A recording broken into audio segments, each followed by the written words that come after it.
Okay, so I think I'm going to be doing a marble, not a marble, a ombre.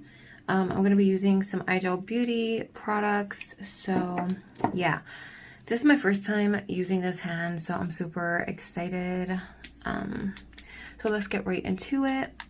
I'm also going to be using a form to sculpt. So normally if this was a client or a person, I would push the cuticle back, but this is plastic, so I don't need to do that. So then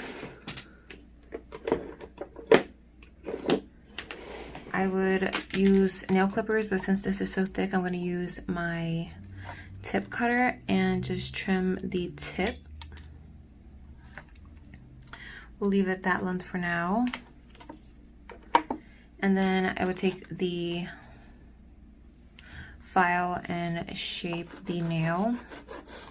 This is going to vibrate a bit because it's connected to the table. The hand is connected to the table, and so is the phone holder.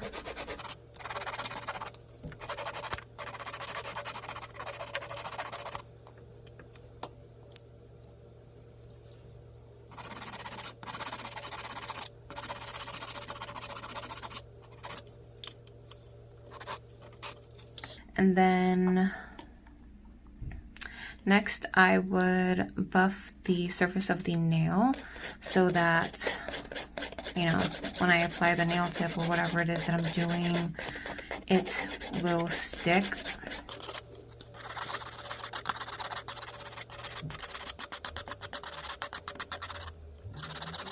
Okay, I'm gonna switch you to my tripod because I don't like the fact that this is vibrating so much, so give me a second. Okay, so this angle might be a little bit weird, but the camera won't vibrate. So yeah, you want to file off the shine from the nail, just so if you are applying a nail tip, it will adhere a lot better. So I'm going to apply the form. I'm just using this simple basic one. I do have the nice pink ones from Amazon, but I like to use those on myself for actual clients. So I'm gonna rip this here, and then I'm just gonna bend it a bit.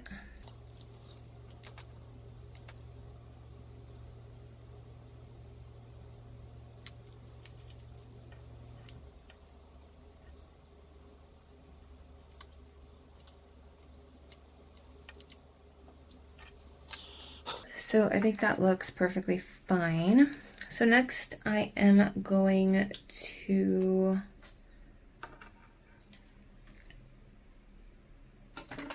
use a nail dehydrator. I use the Mia's Secret Nail Prep dehydrator. And this is just going to take away the natural oils on the nail.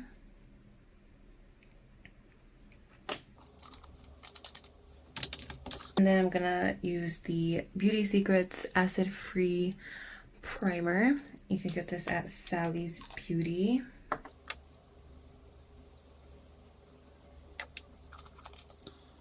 So in here, I'm going to go and get my monomer. So I use the Nail Supply Glamour monomer, but it's a slow setting monomer. So I mix it 1 part the monomer and 1 part the acetone. So these are the 2 products that I mixed together. And I don't need a lot because I'm just doing 1 nail. That alone is a lot.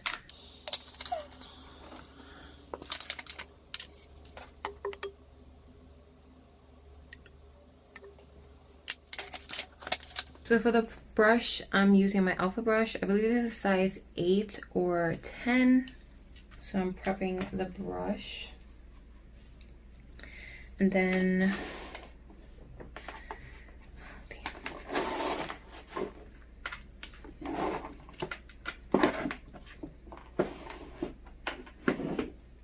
so in here, I know it says Mia's Secret, but I just use this container to hold my Nail Supply Glamour Crystal Clear acrylic powder because I got a big container. So I'm using that. Then I'm using the shade Creep or Creep by Igel Beauty. It's this color right here. It's a really pretty ombre color.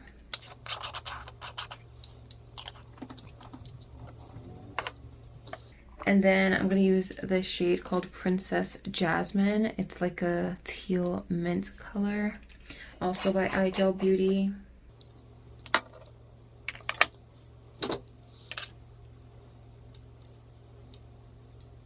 So first I'm going to go on with the clear powder and create like a thin base.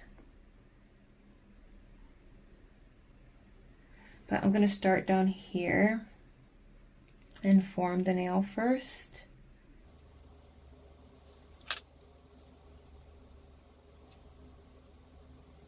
I think I'm going to do a stiletto.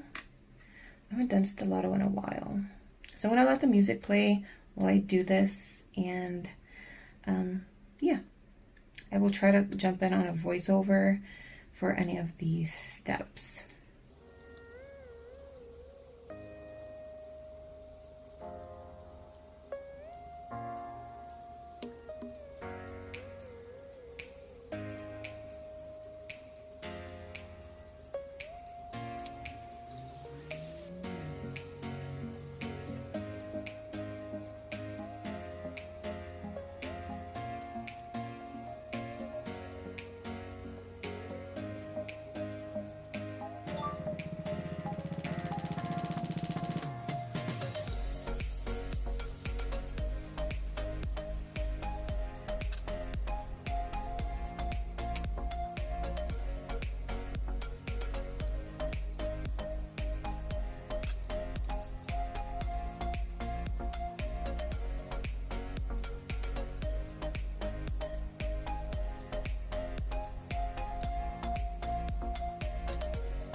So now that I got the clear base down, I'm just going to take some of the blue acrylic and start there.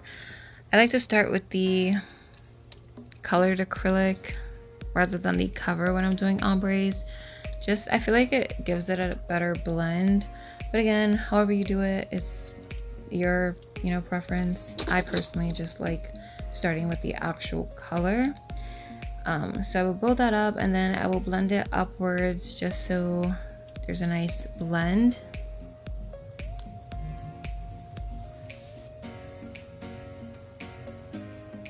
Then I'm going to take the crepe shade and start blending that down. Now when you're doing this step, you want to brush very lightly because you don't want that ombre shade to just take away from the first shade that you placed down.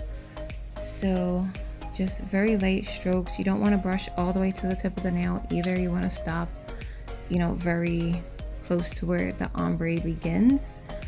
And again, to each his own preference, but this method works for me. And if you do feel like you blended the second shade way too much, you can always go back in with the first shade that you used and just go back and forth until you get the blend that you want.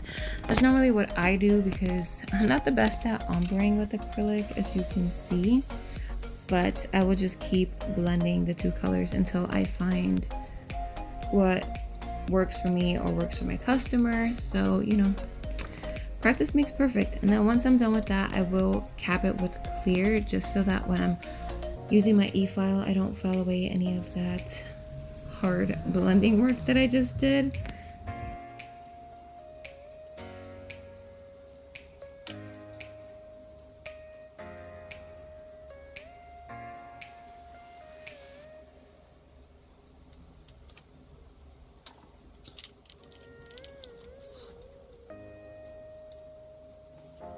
So once I'm done with that, I will clean my brush, and the way I clean it is I just soak it in a monomer that I'm using and then wipe it off about 3 to 4 times and then shape it, and that's about it. Sometimes I will use acetone, but sometimes that leaves the bristles hard. I find that when you use monomer only, that the bristles stay soft. So now I'm just going to remove the nail form, and then I'm going to start shaping, and you just want to tap before you start filing just to make sure that everything is nice and dry and the acrylic is not wet.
So for the sake of this video, I did just only hand file. I find that when I use my e-file on the practice hand, it's just complicated, and I feel like I have more control hand filing with the practice hand. So yeah, I just used my hand file, which if I'm not mistaken is a 180 120 grit. I don't really remember, but then after that I buff. I'm using this file shape buffer thing just to remove the shine and any scratches. I use both sides. One is like first buffing, and then the other one is like to make it super smooth. And this really helps with your like gel polish application, even if it's just a top coat, because if you don't buff and there's scratches in the nail, you will be able to see that through the gel polish no matter how many coats you put. So just keep that in mind. Again, do what works for you, but I suggest buffing after you are done filing. So when I'm done, I will either have my clients go wash their hands, and I will apply some cuticle oil so they can rub it in and wash their hands, or I will spray their nail. So I will spray their nail with alcohol so that all the dust and stuff is gone and it doesn't get in my gel polish. Either way, they will wash their hands before they leave, but yeah, alcohol is just so that it removes the dust and there is a nice clean base for me to work with. So next I'm taking the iGel Beauty No Wipe Jewelry Gel. This stuff is super thick, but I love it for holding my stones in place. Really, really good, and highly recommend, especially since iGel Beauty has had a 60% off sale for like 5 months already. So go check it out. I'm using these little crystals that I got. They look super cheap, so I just use them when I'm practicing or playing around with acrylic. And I'm using my crystal katana that I got off of Amazon in a random like nail art brush, or like a paintbrush, I think that is, just to place down the jewelry gel. So I just place it down, and then I will go in with the crystal katana, pick up my crystals and place them. And then once I'm done, I will be top coating, and if I'm not mistaken, I'm going to be using the not polished top coat, which is by far the best top coat ever. So yeah, and I'm pretty sure once I'm done with that, that completes the whole process. So I'm gonna let you guys watch this, and then yeah, I will see you guys in the outro.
Okay, so I lied.